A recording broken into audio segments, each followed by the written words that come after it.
How can the apocalypse be this cute? Let's find out. Hello and welcome to another Volume 1 review. Today we are here to discuss Volume 1 of The Color of the End, a manga that we just so happened to pick up at our local Barnes & Noble.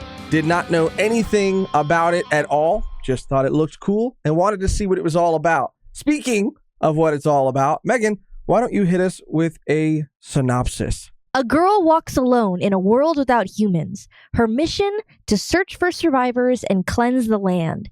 But is anyone still out there in the lonely, beautiful ruins waiting to be found? So the story and the art are by Haruo Iwamune. Their other works include Ayasake no Iro and Ishu Koruyukai, which is exchange parties with anthropomorphic figures. Okay. Looks very interesting. And Hoshi Furu Yoru ni. These are their works before this one.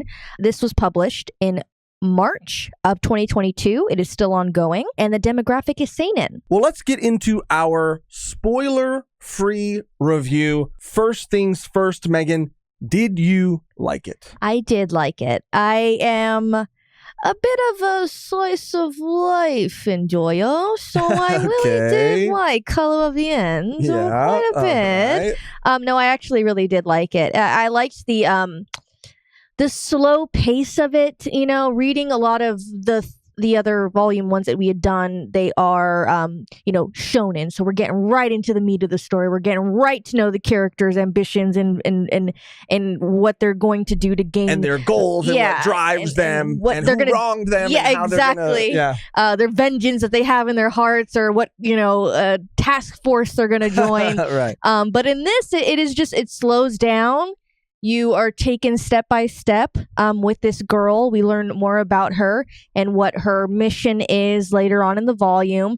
But it's just very, again, just apocalyptic slice of life. Yes. There are a couple other series that are quite similar. There's one with a girl and she is with a dog. I forget what it's called. I mean, I'll probably put info on it here. Well, our MC has a little creature with her too. Yes, and I'm a sucker. I'm a sucker for her. I'm a sucker for a little creature. I'm a sucker for a little creature. Bro. I don't know what this creature is. At first, I thought it was a slug. I called it a slug for a very long time until I actually read the volume, and it ain't no slug. I don't know what it is. I don't even think she knows what it is. There's a lot of things in here that don't really.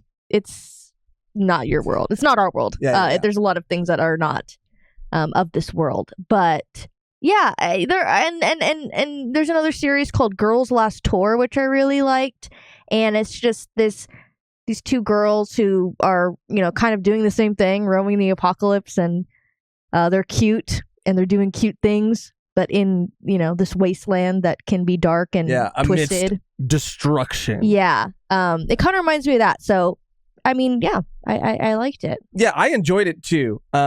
I have never read anything like this before, and it is something that I enjoyed. However, I do agree, it did feel very slow. So if you go into this expecting it to be some epic sort of apocalypse story where she's discovering the things that happen to the world and is fighting mutated creatures or monsters along the way, and for it to be action-packed, it's really not that. It's a much quieter, slower story where you're kind of learning things. There is a lot thrown at you in the first chapter about what happened to the world and kind of what her job is. But then what I really like about it is it just goes on to show you different situations that she has to deal with on a day-to-day basis in every chapter. I wrote down that it feels a lot like our MC is learning about life through death in every chapter, right? She is navigating her way through this apocalyptic wasteland, this city that has been destroyed, and it is she comes across like various, I don't even want to call them people. She just comes across a lot of different things. I would say situations. Situations? She stumbles upon like different situations that she learns about that are like kind of frozen in time. Yes. And there are some very interesting things. I'm trying to dance around some of it because I don't want to spoil it for people who don't want to know. Because there is like a reveal that, because you kind of are questioning a lot of things, and then some things are answered and some things aren't. Yes. But the way that one of the things works, there's a sickness, and the way that it works is very interesting. It in the way that it like kind of preserves things. So it kind of creates this like snapshot of life. And again, she's through these situations, she's learning more about a world that she may or may not have ever been a part of or known much about. She is, and we do find out from the first chapter that this apocalypse did happen a long time ago. You can, gather that by the overgrown, the ruin. It is interesting, like you said, because the disease does create snapshots. So, there are still human beings, but they're just preserved, but, obviously dead. Yes. But it's different than, seeing bones or even nothing being left because they're dissolved into the earth, but they're still there. Like, there's still proof that they did live here, and they're around. They're just laying around. And that's the other thing too, I'll say, without giving absolutely anything away, there was one chapter, chapter 5, where while this series is short, it's cute. I wouldn't call it like cute necessarily. I wouldn't call it like moe shit. Like, I would not call it moe. Like our main character, sure, she's cute, but it is not a cute. There are cute moments, but it is not like a cutesy story. There are moments that I thought it might have shied away from, at least when it came to like showing certain things. But in chapter 5 specifically, there was something shown that kind of like took me back a little bit. It took me. I know exactly what you're talking about, and I let out like a. Oh, like she did the same thing in the chapter. She was like, she was like almost without saying this exact word, she was like, damn. No, damn, that fucking sucks. Like I felt her feeling in that moment, like the way they captured her expression and like her hope. It just it felt it hit hard. Yeah. It's not like necessarily like gory, but it doesn't shy away from like very horrific, like the way this disease takes over. It's sort of like a body horror. It's almost like Last of Us. If you think about Last of Us, like how the bodies are kind of like, before they become like the clickers or whatever, they are laying on the floor, and the like fungi kind of just like they're laying there and they kind of just take over their body. Like, they kind of look like that. Yeah. It's a little more sci-fi, a little more, a little more sci-fi. Yeah, I think that the story was pretty solid. I did feel like there was a steady trickle of information and intrigue. Like, every situation, it was entertaining. Was like very interesting, very different from the last one. Yeah, it was very entertaining, even though it is like a slower paced story. Like, sometimes the slower paced stories, we're not getting enough. We're seeing like beautiful backgrounds or things that are around in the world, but it's just not as entertaining. Like, I don't really care, I guess. But in this, I really was interested to like keep on reading and see what situation she was going to get into next. Yeah. The art, I feel like, is also it's really solid. I do feel like it shines in those moments where you get to see the landscape, because it takes place for the most part in a very big city. And so there are a lot of like buildings and skyscrapers that are collapsed, and you get to see the creatures or, these just like very crazy beings, like sort of like laid across like entire like rooftops of these like giant buildings. It's really the scope and the scale and the beauty of the destruction, at least like how it's drawn, is like really incredible.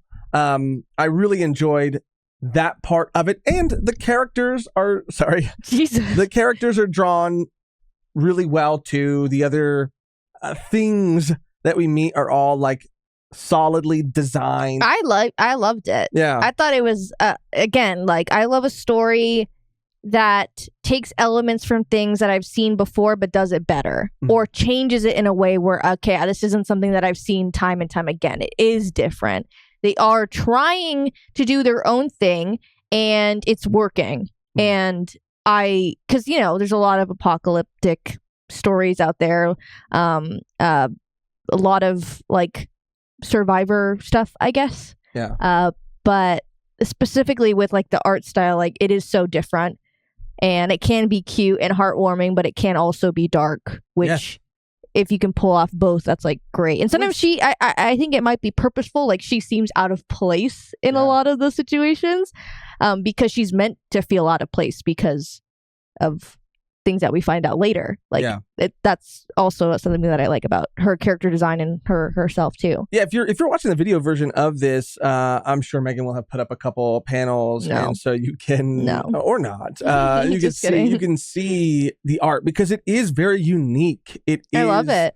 I really enjoy it too. It gives like anime manga, but it kind of also doesn't. It's very, very solid, very, very unique. If you're listening to the audio only version of this, I encourage you to just look up some panels or even the cover so you can kind of see it for yourself, because I do feel like you kind of need to see it to appreciate it, because I can't really describe it either. I think that, like I said, the landscapes, the backgrounds, the city is all like very well drawn, very detailed, very realistic almost. And she is more simple. Like that's what I like. I mean, even looking at the volume now, I don't know how well you can see this. Like how much detail is in the back. Yes. And like the rubble and the metal, and then we get to her design, and it is just like kind of more basic. Very simple. Yeah. Yeah. The shading even not really that crazy. Yeah, I love that about it. The juxtaposition of the character between like the world that she's in, I love. And that creature that she's with too, or is with her, also very simple, like an outline, like it's like a little poon poon. It's like a little like his poon poon. It really is just like an outline of a thing. It's just like a bunny. Like I'm not really sure. There's a lot of things you're like, oh, I guess that's just how it is in this world. Yeah, there's another thing that we meet. I'm like, I don't know what that is, but okay. Yeah. You know what? Hell yeah. Yeah. How did you feel about the character? Did you like the actual like main character and the other characters we meet? I do. She reminds me of, she's like Wall-E. Yeah. She's just kind of doing her thing, and she has a mission, and she is compassionate, but not to like a fault. Like, again, I don't want to omit too much information, but yeah, I really liked her because of how like simple she is. Like she's not super complex, and she's not very like she's emotional, but she's not emotional. Like she feels things when she comes across certain things. Like that moment we were talking about in chapter 5, like it hits her, but she doesn't like have a huge reaction. No, I would say a lot of it. I would say she appreciates a lot of things. Like she appreciates the knowledge of like getting to be in the situations that she is in and seeing the snapshots that she does, because she's just like appreciative that she can like see what's going on and like appreciate what was before. Yeah. And learning and knowledge, like. And I think it does a lot to show you just like how normal this is. Like her not overreacting to things is like, oh yeah, this is just the way it's been for a very long time. This is the new normal. That's why I like Girls Last Tour a lot, because they don't, like they react, but they're riding in a tank. Like they're just doing things. They're like, what is happening? Like looking for rations, and it's just that's just what you do. That's just how it is. Yeah. Crazy. What would you say some of its strengths and some of its weaknesses are? I have my idea of what I feel like a weakness would be, but I want to hear yours. The strength and the weakness is kind of like hand in hand. Okay. I think like a strength is that it slows down and you get to really feel and like be in the world, and it doesn't have to be anything. It could just be her walking to, a crematorium, and that's the chapter. And I'm like, oh, that was good. Like, that was fine. like getting to see all the scenery, and you don't need everything explained, and it just, you get to slow down with it, and I appreciate that sometimes in series, because there are a lot of series that are like boom, boom, boom, let's go next chapter, like it's, because it's following like a arc, story arc. Mm-hmm. But with this, it is just like a classic slice of life, slowing down. But I would say that would be maybe a weakness to people who want more of an overarching story, who, aren't really necessarily super satisfied with just like watching this girl live in this world. But if it, like I said, it goes hand in hand. Like I agree. And I think it's interesting that you would say it's a strength and a weakness, because I had it mostly as a weakness, but I do, after hearing you talk about it, think it is also a strength. But yeah, my biggest concern with like recommending this to anybody would be that it is very slow. And I worry that some people might really enjoy the pace. And the pacing. I liked it. But I do feel like other people would probably find it pretty boring. Yeah. To put it bluntly, I think that there are maybe a good amount of people that would find it boring. But it has its own charm, and I think I would also consider its pacing a strength if that's the kind of story you're, number one, anticipating, and number two, you enjoy. Because I wrote down, nothing feels super urgent in this first volume. Well, because it's not. Right. Because of how long this has been going on. There's dead bodies there's no one. Yeah. That's why Wally, like, there's that like feeling of like, oh my God, like I feel so bad for him, because like, why is he cleaning? Yeah. Like that's his duty, but no one's coming back. And he's not doing it for anyone but himself. But he's like, I have to keep doing this. I wake up every day and I do this. And I'm like, oh, baby, don't do that. You don't have to do this. And it's kind of like her. She's just like, okay, well, she's just going by numbers. She's like, okay, well, I cleared this area. Check off my list. On to the next. Yeah. And I never felt like she was in any real danger, or that anything, like, it feels like a story about discovery, and you're kind of discovering things like as she's discovering them. You're on a little adventure. You're getting to tag along in the day-to-day life of this person. Well, it's the color of the end mission in the apocalypse. Mm-hmm. That's the rest of the name. Mm-hmm. But I would say there is some danger. I would say she is put in sometimes dangerous situations, but you don't really feel like the stakes aren't really that high, because she knows how to immediately handle everything. Yeah. And she's very equipped, and she's on a mission. She's a girl with a mission. Yeah. And we love to see it. So would you recommend it? And if you did, how would you recommend it? How would you sell it? Yeah, I kind of already front-loaded that in the beginning. I'm sorry. If you like Girls Last Tour, if you like anything apocalyptic, slice of life, then like this is a really great series. I could say that I don't know if I would see this as an anime. Girls Last Tour, I kind of felt that a little bit. Like, I liked it because I like slice of life, but there was like, what are we doing here? Yeah, there's got to be something else. I feel like this gave me more than the beginning half of Girls Last Tour did, with like answer to the world, what's going on, what's happening. Girls Last Tour, you're like, what the is going on? Yeah. But with Color of the End, I do appreciate knowing more about the world, and also her having a clear task, because then that allows for the creator to just put her in these situations and like stumble across a snapshot of, whatever she's going to encounter. And I would definitely recommend it if you like those types of stories. Yeah, I think I would be a little bit more hesitant to recommend it, only because I think it's for a very specific person.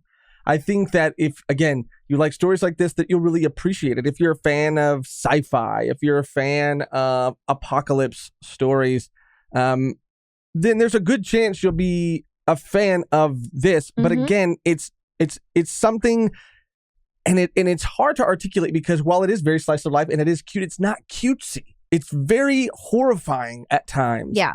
I wouldn't say it. The Girls Last Tour is way more cute than this is. Yeah. It's also not very like funny. It's kind of like somber, and it is. Oh, definitely. It's not comedy. No. So I just when we say slice of life, like I do want to be clear about like what kind of slice of life it really is. And so I would recommend it because I think that it's doing what it is doing well. Like Megan said, I like that it kind of puts its own spin on certain things. It's not like a very like overly complex or hard to follow or like super sci-fi story. But it is good, and in a way as horrifying. This is going to sound crazy, but it's something you have to experience for yourself.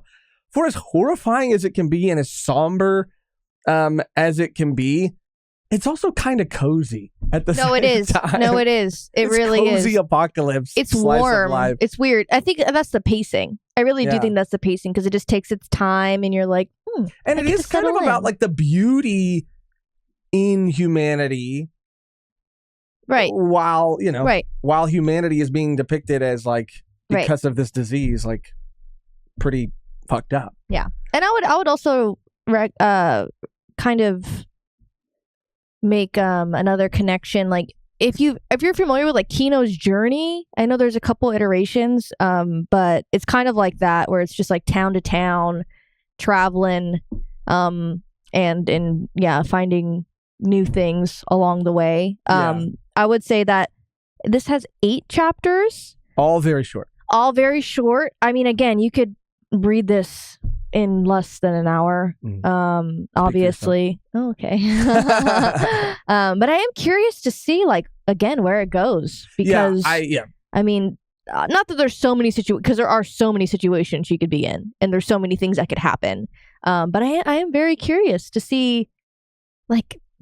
The reason I'm also very curious, and again, being very careful to not give anything away, I also think this is a very good first volume because it almost seems, and it's kind of like up in the air, it's kind of like 50-50. I'm not quite sure how much the story is going to lean into it, but it does kind of seem in the very last chapter of this first volume that she might be on a different path, potentially. Potentially, maybe because of some things that happen. So it looks like there's potential for it to go a different direction, but it could also not. It's kind of hard to say, but that's what keeps me interested, is keeping me interested in wanting to know more.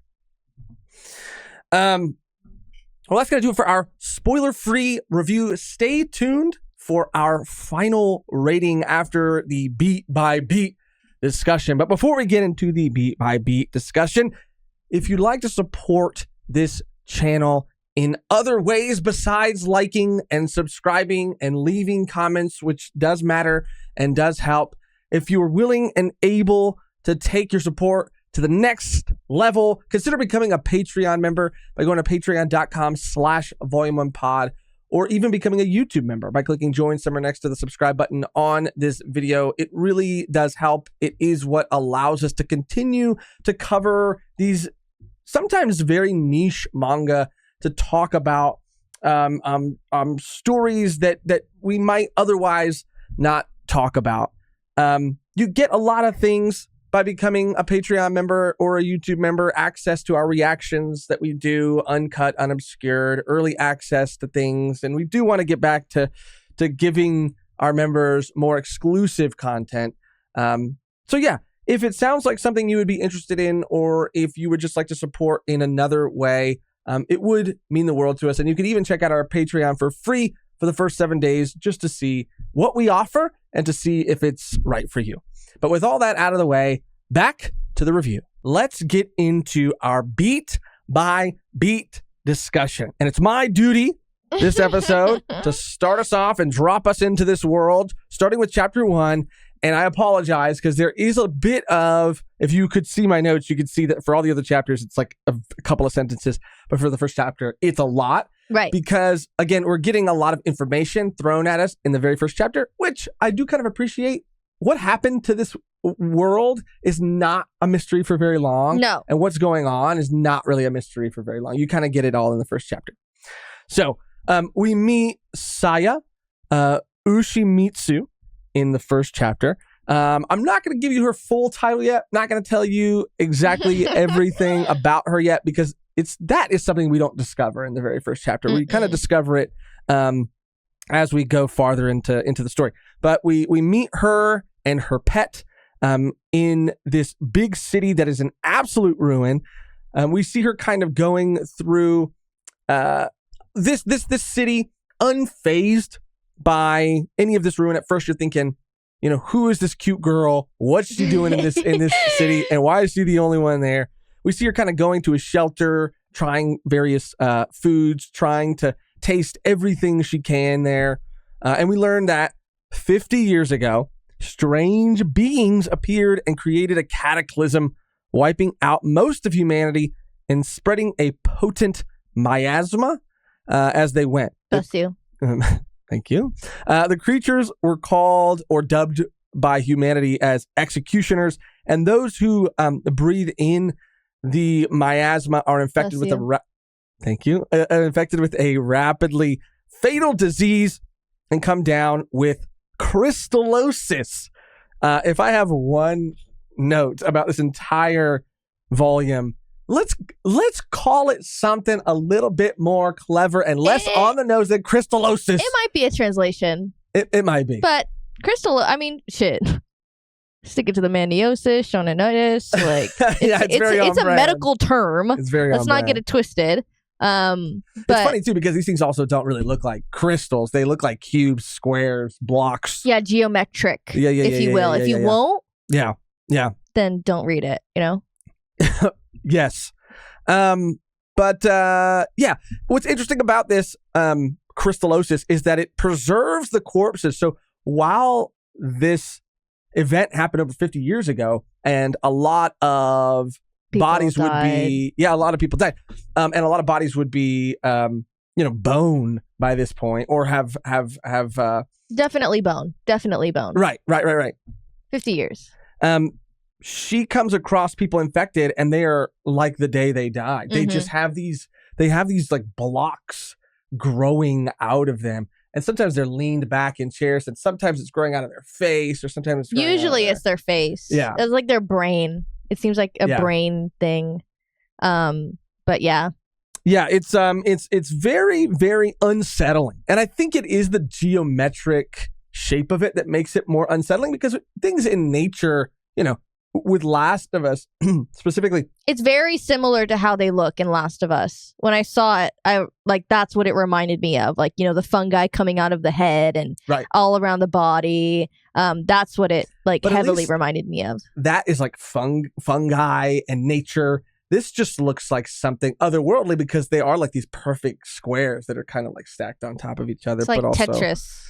Yeah, but also like growing out of you or leeching onto you. It's pretty unsettling. Like Tetris barnacles. Tetris barnacles. Like Minecraft barnacles. Minecraft pimples. Pimples. It's interesting because anybody affected by this disease, it instantly dies, and it is an airborne thing. Curiously, she's not wearing a mask. She's walking around. She doesn't believe in masks. Right. Actually, that's something you find out later on, too. Twist that came out of nowhere. She's a crystal denier. She's anti-crystal. She's no mask, a no masker. And hey, guess what? Joke's on everybody else, the snowflakes, because she's alive. She's alive. And she's alive. Crazy. Obviously, we're joking. Please. Please. Please. But so it's interesting because not only is she not wearing a mask, but she does come across a corpse of an executioner that does still seem to have a little bit of life left in it, and it scratches her, before she shoots it in the head, and it gets her. It gets her pretty damn good. Yeah, it gets her. It gets her ass for sure. Shows her gum and her teeth. She's pretty fucked up. But again, no reaction. When you're reaction. Interesting. And there's another point where she also like tries, like she's focusing, she's looking at something, and then you notice that her eye is cybernetic and seems to have a bunch of little holograms and overlays. Right, you know. Right. What's that about? Yeah, what is that about? Yeah. What's that about? It's a conspiracy. Right. It's a government conspiracy. Right. But anyway, so as the chapter goes on, this wound heals. And she comes across the first snapshot, which is a man painting a woman.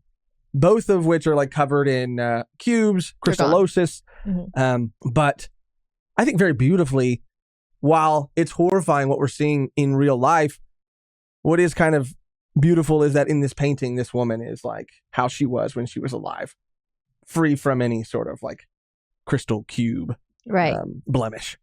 And she just kind of arrives here and stares. And we find out her job is to clear the city of crystallosis.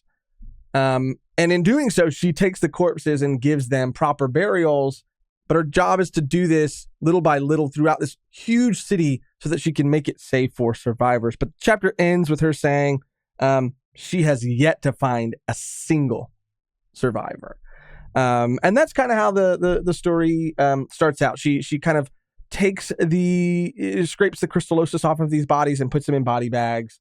Again, that's her job. That's her job. She has a little truck. It's a Hummer, too. Yeah, it's a fucking Hummer. That's a truck. She's loading Gas up. guzzler. Yeah. Maybe she is like. No, I'm telling you. Oh my God. I'm telling you. Don't read this. No, I'm just kidding. Yeah, I like a story. Again, they're explaining things, but it's not overtly explained. It's not, big ass exposition dump. It is kind of like, as we get there, we get explanation, which I like. Yeah. It a lot of the exposition happens as she's like driving, one arm out of the truck, and she's straight chilling. She's big chilling, and it didn't feel, while it does feel like a lot as I'm explaining it. It does seem. No, it literally like way more. It seems like way more than actually was in the chapter. You sure you did the first chapter? It's just shown to you. A lot of it is just shown to you. It really doesn't feel like it as much as it does when I explain it. But that's pretty much the first chapter, and then we go into the second. Yeah, this was like, I already was enjoying it. This chapter, I was like, what is this? Like, I love a system. I love rules. I love when things are automated, like, and they're just doing what they were programmed to do, but there's no one really keeping track, and they're just like still doing their job. It's like, oh, you guys, like, I don't know. I'm a sucker for that. It makes me feel like so sad, but like happy. It's a weird feeling. Right. I don't know how to explain it, but let me explain why I felt that way. In this chapter, she starts getting dressed in like a suit. She's like, oh, about that time. It's about that. No, like a full suit. Yeah, like a full suit, tie. Like, yeah, black tie. And she's like, that. I guess it's that time. And she goes to District 34's temporary crematorium, where she meets this cute little like ghost robot thing, and it pretty much helps her, or has been helping her cremate these bodies because they have to work together every month. She travels there every month to bring the bodies that she collects and then burn them together, and they do like a proper burial. And I didn't know this because during in sometime in the chapter, they're picking at like the bones. When it's like the bodies are cremated and they're picking at bones, and it's actually called ushimitsu.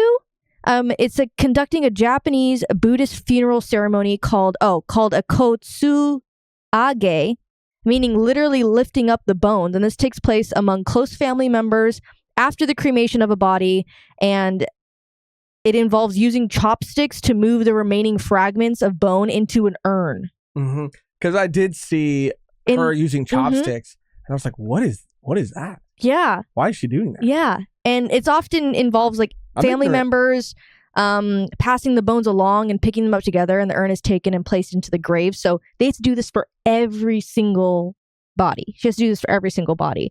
And that's pretty much the chapter. And I think on this day did you already say that there were like 40 something bodies? Yes.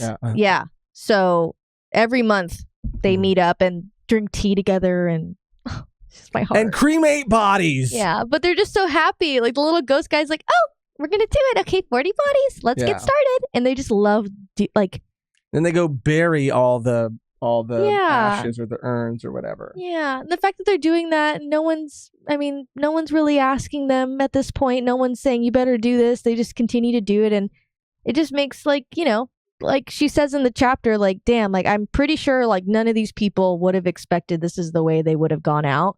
But at least we can give them like the respect that they deserve. Mm-hmm. It's like, oh yeah. my God. Because you think about like the zombie apocalypse, like if there was people dead all around, like who would be burying these bodies? Like no one. And it's just her job to just like go around and find them and give them a proper burial, like amongst other things. But that's also part of her job. Yeah. And it's funny. This little guy is so funny. He reminds me of like, I don't know. This might be like too specific, but like he's like if Wall-E and like High Five Ghost from regular show like, had a baby, just like this. Like it looks like something that would be maybe. I don't know, from like the Amazing World of Gumball, just like there is like a character that is like a ghost, I think. Yeah, it's very just like specific, but it is cute, and I do like him. He's like a machine. There's like a hologram on the top that's kind of like ghost-like, but it's like a balloon ghost. It's like a very simple. But they're just having pleasantries and creating a relationship over the months, and like, sorry, the tea's not great. And it's like, don't apologize for the tea. Yeah, just give me that shit. Yeah, that was a cute chapter. I'm glad that you got to cover this specific chapter because I feel like you connected to it more because of the cute robot guy. I was shook. But also, I mean, I had no idea about that. No, yeah, neither did I. Ceremony. That's awesome. I had no clue. Yeah, because I was wondering, I was like, that's interesting. Yeah, it was very specific. I'm glad you looked it up. That brings us into chapter 3, which is a chapter about the man in the movie theater. This is some Fujimoto shit, if I've ever seen it. It really is. It's some Fujimoto shit. We know he loves his pictures. Yeah. We know Fujimoto his loves talkies. His talkies. Loves his talkies. Oh my God. But yeah, it's a beautiful, to me, again, like I was glad Megan got to cover that one. I'm glad I get to talk about this one because it's so, to me, this was like, I starred this one and then the next chapter I'm going to talk about as my favorite chapters. Right. Chapter 3 was one of my favorites. I didn't think it was going to get that deep. It really did. Yeah. Very briefly, and we'll try to, keep these brief because there are a lot of them. She finds this like movie theater with a man in the projector room who is, crystallized. He's, he's subject to crystallosis and it's growing out of him and it looks gnarly. But the projector's on and someone's watching a movie.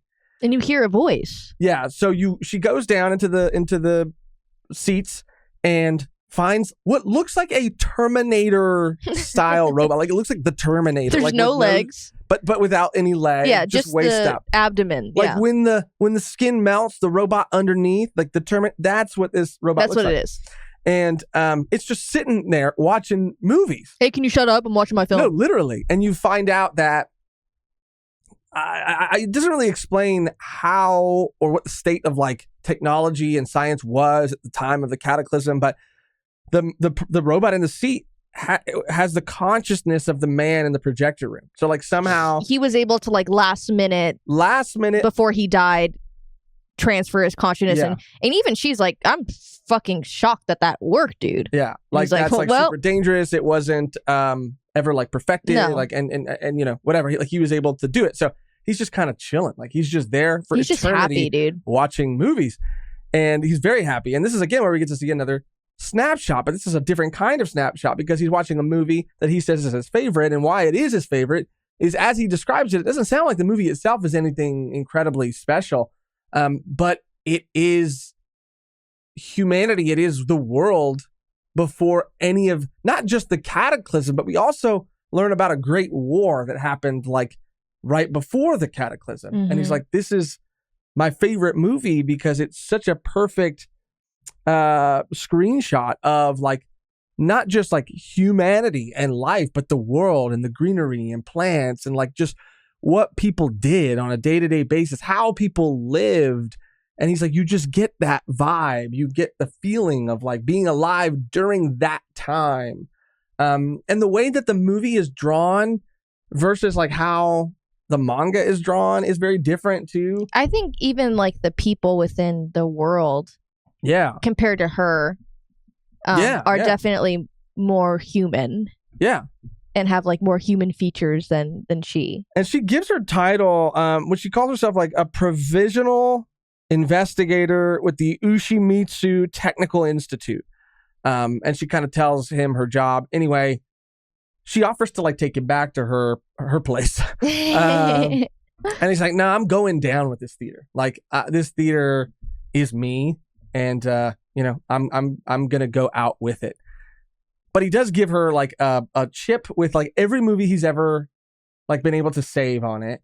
And he gives her a projector for her to like watch movies anytime she wants to. And she just kind of leaves him there watching his movies. And she kind of comments to her little creature like, yeah, we gotta figure out how to set this up or where to set this up. And that's kind of pizza, it. Right. And like it's just very. Oh, she's like, I hear you need snacks with movies and stuff like that, and it seems kind of like minuscule or just like a very like minor thing, but it really was like beautiful. Like them watching the movie and her getting to see that because she wasn't alive during that time. Mm-mm. Like I guess we'll talk about it, but she definitely wasn't alive during that time, so she had never seen anything like that, and. Yeah, it was just very nice. Very sweet. Yeah, I liked it. I forgot her name when I was doing the notes, so I just named her Robo Boogie. Okay. Kind of looks like a freaking Momoto, but okay. I don't know. I just wrote her as Robo Boogie. What is your name again? Saya? Saya. Okay, yeah. Oh, I thought you were talking about the character we're going to meet in this chapter. No. I'm talking about the main character because I'm that professional and I remember things. Well, honestly, she says her name, I think, like once. I know. In the whole manga, yeah. And I'm just not good. I had to like hunt for it. So Robo Boogie enters a mansion. I did like this. This reminded me a bit of like Pluto.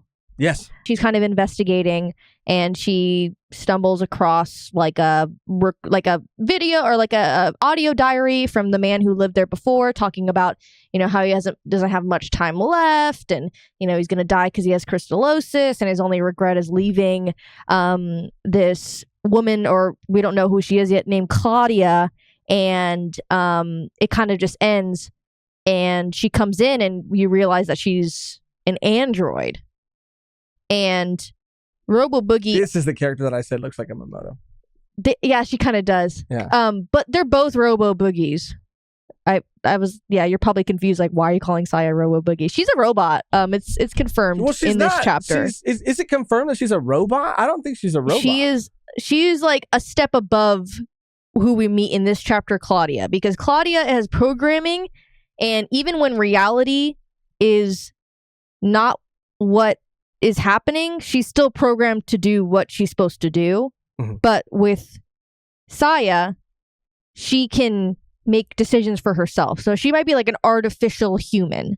She is an artificial human. She's called an eternal child, but she is still a robot. She has cybernetic eyes.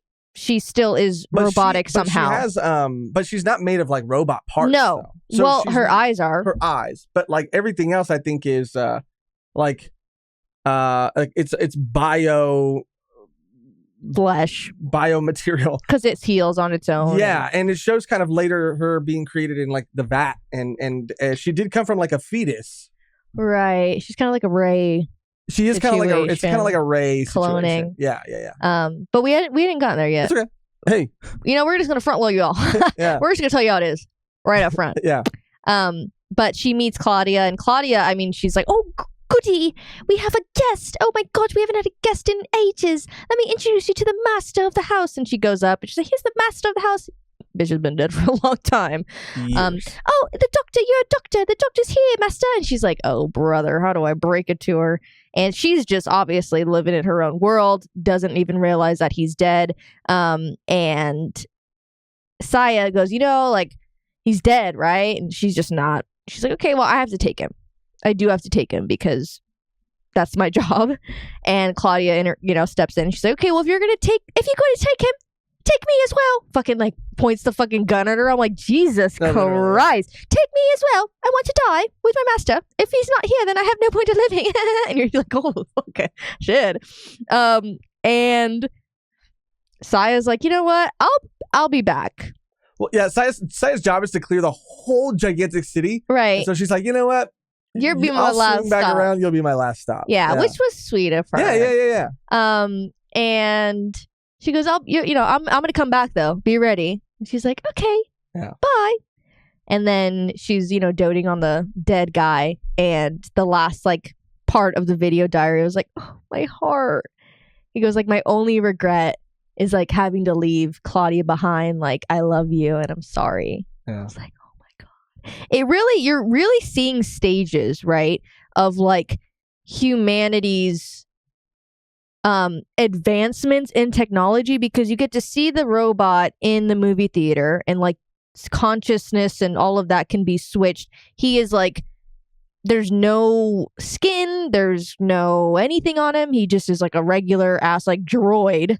And then we get here and she is like, a robot, but she looks more human than he did. And then we meet Saya and she's like, can think on her own, make her own decisions. She's, assigned a task, but she can change. Like, you're just seeing human in a lot of ways. Even though, like, I don't think she's like outside of maybe her eyes and maybe some like artificial enhancements. I think she is made of like flesh, for the most part. But again, they do kind of explain it, but they don't go into great detail about it. No. But it is, it's super but interesting I just to see like those stages. Because, I'm sure like Claudia, like her line of robots was just meant for housekeeping and doing mundane tasks, and then they were like, let's take it up a notch. Yeah, and that could tie into like the Great War and all that stuff that it just kind of mentions but doesn't really go into. Yeah. That brings us into chapter 5, which was a chapter about moving. And this is a chapter that like broke my fucking heart. Everyone hates moving. Oh, this actually broke my heart too, because she has to say goodbye to the little cremation robot. It's crazy because I think that like it's like a Wall-E situation where like there are a bunch of these little guys and they all are at the crematorium, so they probably have all the same personality. And she's going to meet another version of this little guy at the crematorium, like, as well. He also says like, I haven't been in contact with any, like, I don't know if they're still active. Like, I might be one of the only ones, but if you do come across another one, like, tell him I said hi. I know. Oh, it's so sad. Because I mean, just how long do you think that she's been there? Probably close to 50 years. Years. At that like single crematorium every day, and they just are drinking tea together and like the friends. And I just feel so bad. Like, he's probably never going to talk to anyone ever again, and that literally fucking breaks me. Literally, he'll just be like rolling around. Stop! No, I hate it. No, it's gonna make me cry. No, I'm serious. Stop. In solitude forever. No, literally, that I'm like. You are tearing up. That makes me sad. It makes you sad, I think, because he doesn't even know the difference, and he's like happy while he's doing it. He's so oblivious. Oh my God! Like, this is just my job. Got you more than the real people that come later. Oh man! And what happened to them? But I mean, it was very, very sad. Her job is to like clear up a sector, and once that sector's clear, she moves on to another sector. So she's moving on to another sector, and she has to find a new place to stay. She kind of does, and in this place, she finds a letter from somebody talking about this quarantine shelter. So she decides to go inspect this quarantine shelter and see what it's all about. She gets down there and she sees that it was, it's infiltrated. It's done. The walls were busted in by we assume like very large executioners, and she kind of sees, like, as she gets further and further into this quarantine shelter, she's kind of piecing together the story. She sees that that they actually, and she's amazed that the humans actually seem to take out one, that they fought so hard that while they shouldn't have been able to, somehow they killed an executioner. They took their own life. Yeah, killed them too. But still, like, she's like amazed at this. She keeps going and going and going, and she sees, you know, how they barricaded everything and how they like really made their last stand in this specific section of this shelter. And as she goes farther and farther back, she realizes like, oh, this area hasn't been touched at all. Like the battle must have they must have been successful in like keeping the destruction out of this area. And so she goes all the way to the back and finds a big room that is and appears to be the room, like a child's room. It's huge, though. It's huge. It's and like, it has lights. Yeah, it looks like untouched by whatever the fuck is going on out there. Lights strung up, stuffed animals, little, toys and play sets around, and a tent in the back. And she makes her way to the tent. She's sort of like in awe of how pristine the room still looks. And she's expecting to like see someone and because you of do how get the sense, that she is. Yeah, she's like, oh my gosh, like this is crazy. Like I'm finally going to meet someone that survived because everything is perfect. Perfect. And she goes into the tent and sees the bodies of children. Many children. There's like 6 of them. But they're all like fucking like huddled up together. They have masks on and she just goes like, oh.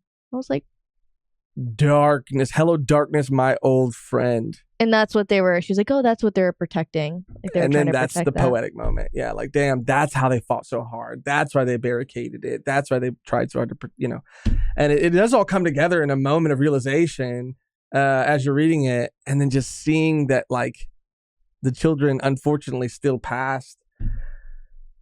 Fucking sad. Yeah, fucking sad. This is probably one of the darkest chapters because at the end of the day, she's just like, oh. And she just kind of says, like, there's a lot left to still see. So, like, let's just keep going. She's like, I fucking scored on her room. Not going to lie. I kind of did think she was going to stay there, but I was like, she found the perfect room. Yeah. I was like, thank God. Like, they did. Like, oh my God, it's so beautiful. Like, she deserves this. No. Said, and of course, she does not stay there. She's like, absolutely not. But yeah, that was that chapter. And I am not the same. Yeah, that was pretty dark.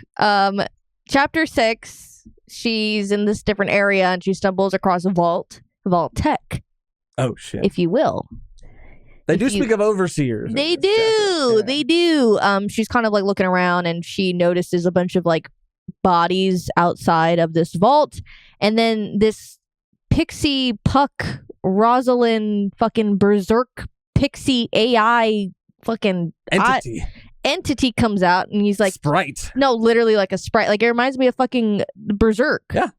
Like sprite, very sprite-esque. And it comes out and is talking about the vault and how they're in charge of it and they're tasked to see if people are fit enough to enter, which is the explanation of the bodies outside. If you have like any sicknesses that's not related to even Chrysalis, if you just look like you're not going to survive long, he's going to fucking take you out. And a bunch of those people are dead outside because of it, which is really sad because they probably maybe had a chance at survival. And he just said, you don't look tough enough to be in this bitch. Yeah. Dead. And that's like the first red flag of this sprite evil. Yeah, this AI giving off a lot of red flags. Yeah. And she knows too, because she does. Her hand on her gun at a certain point. She does. Like you're the one who killed these people. Yeah. Got it. She notices one of the bodies in the vault is not preserved, which is another red flag because no crystallosis. No. How would they survive? Actually, or how did they die? Inside of the vault, it's the only one. On the inside, it's the only one. Yeah. Yes. So yeah, she's asking like, is it disease? And the AI kind of explains what happened within the vault, which is very similar to Fallout. Humans just get in the way of shit. They could have survived for a very long time. I mean, this AI is definitely evil and probably would have started some issues further along the line. But the AI is like, no, yeah, like they could have probably survived here for hundreds of years and repopulated and had generations. But they kind of fought about who would be the overseer, the person in charge. And they had a war and killed everyone. And there was one survivor that just didn't want to live anymore. And that's him right there. She's like, oh, that's fucking crazy. I like the misdirection, though, because they do set up this AI to be like very nefarious, like something's going on. But then the reveal is like, oh no, it was humans. They did it on their own. Yeah, and he couldn't even, or like they couldn't even step in because they didn't know like what conflict was. Like they were like, oh, I'm just gonna let this play out because I'm not like because it's not my job. Yeah, literally. So then all the humans die, and she's trying to leave. She's like, okay, well, I think I've seen enough. That's all good. I'm gonna take off. Motel California. Or is it Hotel California? I don't know. It's Hotel California. Oh, welcome to the hotel. Right. You can come, but you can never leave. You can check in, but you can never check out. He said, you're not going anywhere. Yeah. You're staying here because this is the best place for you. Because my AI brain is telling me if you go out there, there's nothing out there for you. Yeah. You could survive in here. And she has to take this fool out. This fool gets freaking his arsenal. You in what army? Yeah, starts like, controlling the fucking turrets in the ceiling. Yeah, and she's like, no, and she literally fucking shoots a hole in the wall. Multiple, to get to like the mainframe, and then fucking takes this fucker out. Yeah, this was the most action packed. It really was, and it did it well. It did it well, and again, I was like, oh, okay, we got a little action here. But yeah, it was just such an interesting character, and. It's like an interesting depiction too. Of the way, the way the manga goes, like, I'm just gonna make this a sprite. Like, I loved it. Elf, I loved it. Like it looked being. like it was made of flames or almost some sort of energy. Really, really cool. Right. Really cool. Yeah. I liked that little Fallout energy. Yeah. There. Very, very Fallout. Solid chapter. Probably the most action packed chapter of the volume. And that kind of takes us into the 2-part finale. This was so cool. Yeah. I was not expecting this. I wasn't either. I was really starting to wonder if we were going to find survivors in the first volume or at all or not. Spoiler alert, we do. Spoiler alert. So the museum part 1 starts with a human in a gas mask digging through a corpse of one of these executioners. Then it cuts to Saya in a museum. And she's getting to look at like dinosaur bones and all like seashells, and she's just kind of like in awe at all the things that used to be. And she's kind of having a good time, just like going through the museum. And then she sees these arrows that have been painted on the walls, and she follows them and comes across this old man in a gas mask who takes her into a safer area, takes his gas mask off, and reveals himself to be a human, like the very first human she's ever seen. And she's still alive. He's kind of shocked too, because he's like, where the fuck is your mask at? She's like, I don't believe in that shit. Yeah. Wow. Okay. She goes, you believe in that? Well, okay. She's like, I just really like I just really like this. Yeah. This mask debate of putting it on her. It's just so silly. It is so funny to think that like to imagine her like that being her reason. Ever people in the apocalypse. Like, can you imagine if like an anti-masker was just like the chrysalis was actually happening, and he's like, fuck that. Yeah, like fuck that. And like survived. And was just like walking around, starting shit. It's sad because it really does give him hope. At first, he's like, they found a cure. Like, this is so awesome. Like, they found something. Yeah. And she then explains what we kind of said earlier, that she is an eternal child that they essentially made to replace humans. Yeah, that's why I feel like she is more human than like machine, because she's a scientist that realized that humanity just wasn't going to be able to survive, so they needed to like build upon humanity and make like better humans. And so they did. It shows this vats with like a bunch of these like fetuses in these tubes, and she says that they had plans to make a bunch of them, but that she was the only one that survived. See, that's crazy. Yeah. And the only one that was a success. Now, we don't know what else happened to the other ones. But they all either died immediately or eventually, but she's the only one. She's the only one. Because you can, she could potentially get immobilized. Like, she's not completely untouchable. Like, if one of those things came out and tried to get her, like, if she couldn't defend herself, like, she could potentially die. But and this guy basically explains to her that he used to work at the museum in one of the labs, and this executioner came in and ate all of his colleagues, and now even though the executioner is dead, it's feeding on the corpses of their bodies to release this, what is it called? Like the miasma or Bless whatever. Thank you. That is toxic. So he's like, I've been digging into the corpse to stop it from releasing the toxin, but also to stop it from feeding on the corpse of my peers, like of my friends, essentially, to kind of save them from the pit of this monster, so I can give them like a proper send off. And that's kind of where the first chapter ends, but it's part one of a 2-part story. Yeah, and she's kind of in awe. She's like, "Dang, he did all of this!" Like that's. I always like when in stories like a robot or someone that is technically like stronger or like built better sees humans and humanity, and they're like impressed that humans have like the drive and like the willpower and like the soul to do things. I like that. And yeah, so they are essentially cremating the people now they get in, so they don't release any more of the toxins and stuff. And that's where she explains that she's an immortal child, and he is like, you know what, like, do you want to go on a tour? Like, I'll give you the tour of the museum right now. I know this shit in the back of my hand. And it's just a cute montage of them going through the museum, like if it was bustling, and they're just looking at all of the fossils and whatever else is there, and she's having a great time. And this is where I was like, I did not expect this ending. He takes off his, like, they get out of the museum, and she's like, wow, that was a great time.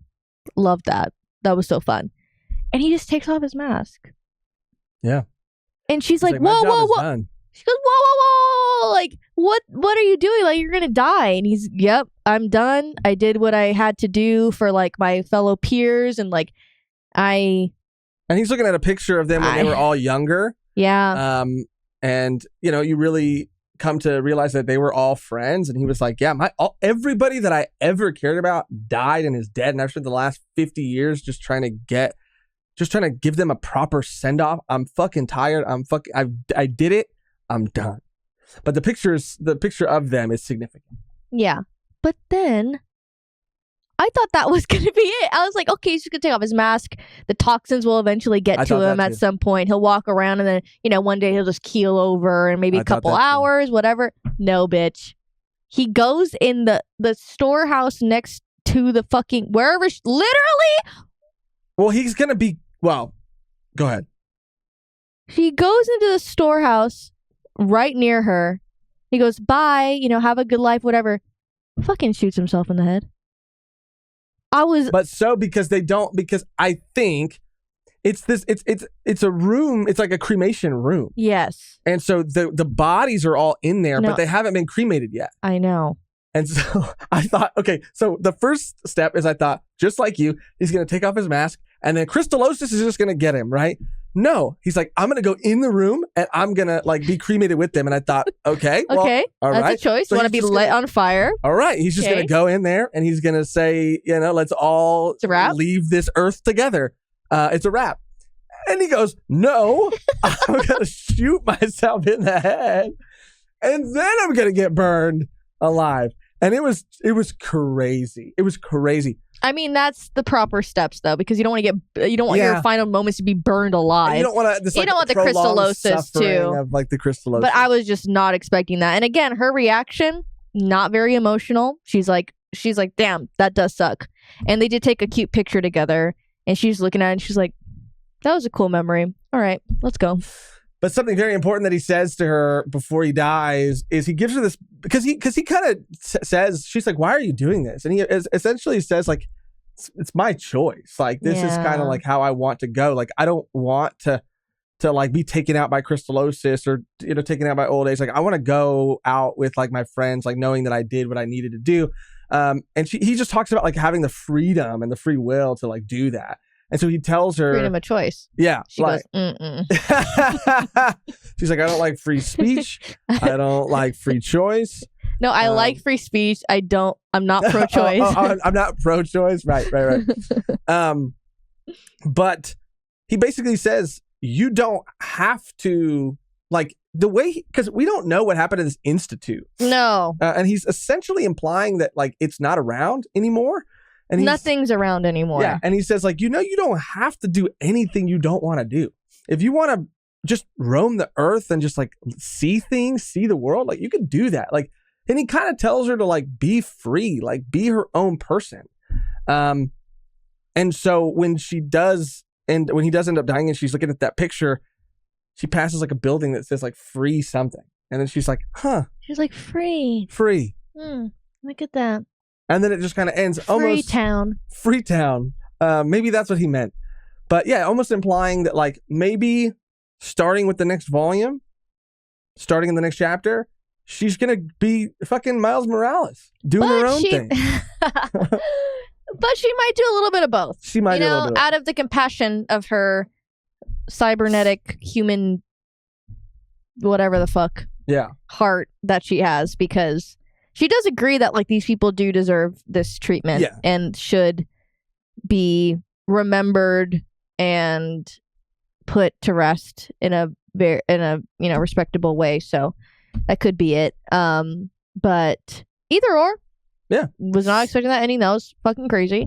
And again, like there's just things that I didn't expect to see, like darker themes and just throughout the whole thing. Like it handles it really well, and it made me care, and it made me invested, and it makes you feel like melancholic of just her experience, and like you feel sad that she has to experience the world in this way because she is so, pure and like just a good person. You're like, damn, it sucks that you have to see the world like this and have to do this. And then in like a beautiful, in like a very sad but beautiful kind of way, the very last, like it's like a bonus little chapter. It's called like the archive.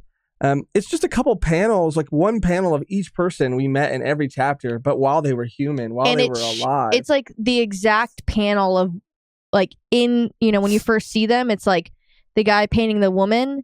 It's the exact panel of when you saw them dead. Like they're staging like where, the perspective is, and it's just them alive now. And I was like, oh, that's so sweet. And we kind of see that with everybody. Yeah. And it was nice. It's very like, it's like painfully and like morbidly beautiful, I guess. Like, cause it's like sad, but it's also, there's a beauty about it. Like no, like even though like life and the world ended up in this state, like life was still beautiful. Like humanity was still like there were still beautiful things about it. Like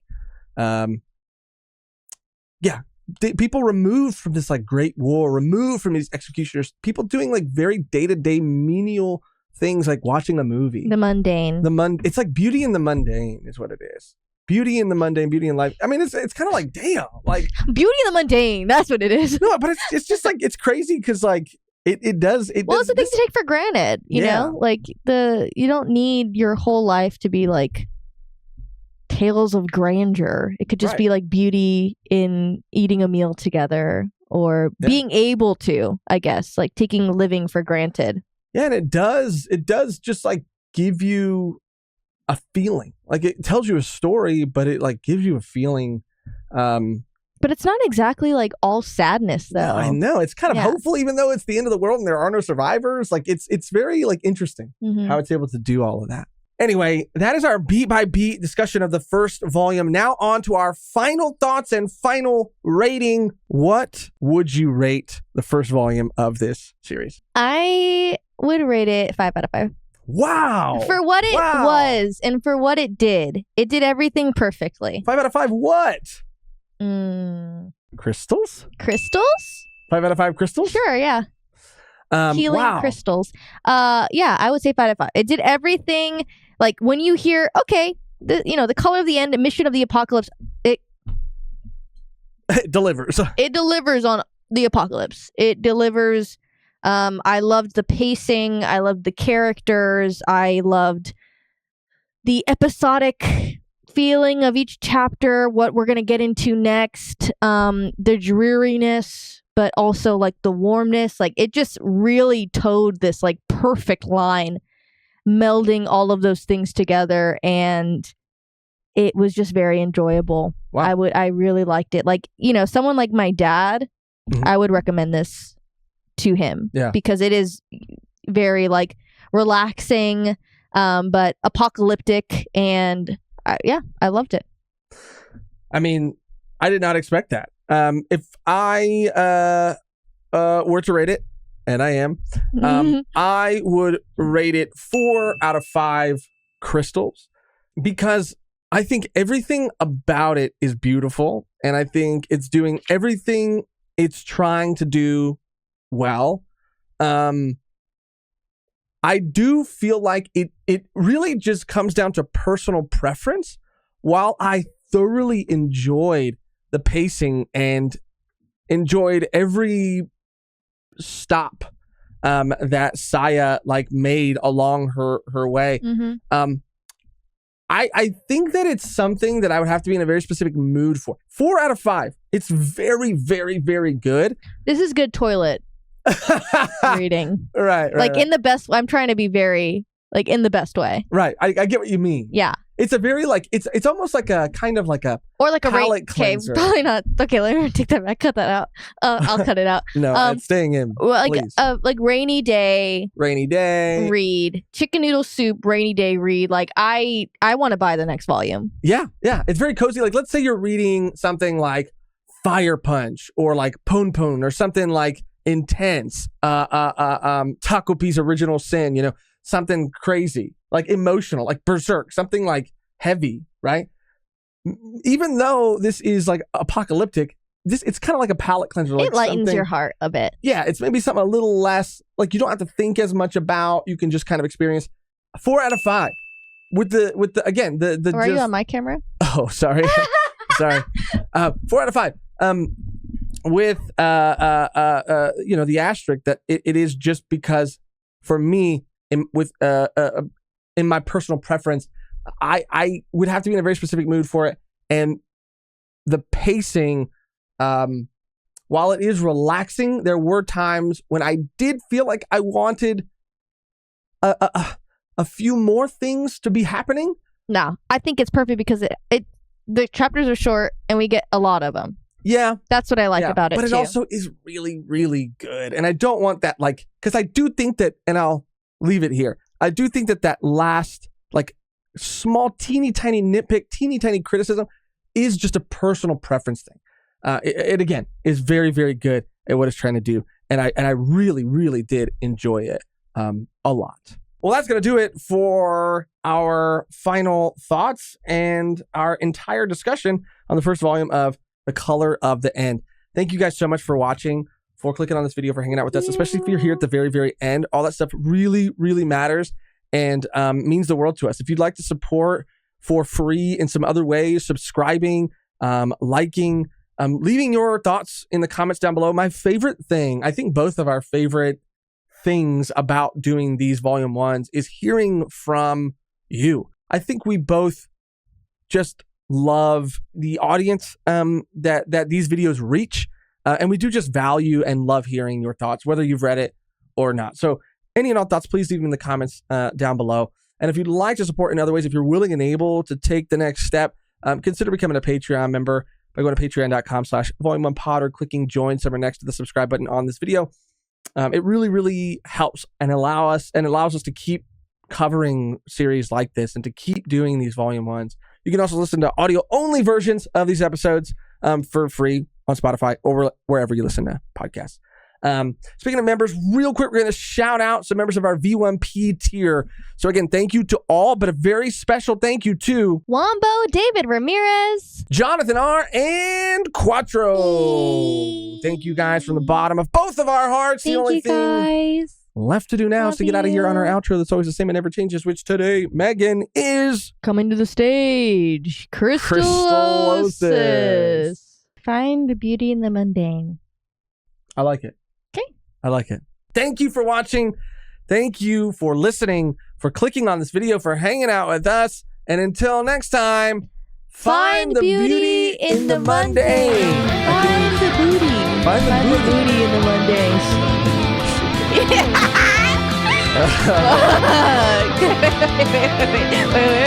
That booty in my day. That booty in my day. That booty made my day. Oh, That's crazy. That's so good.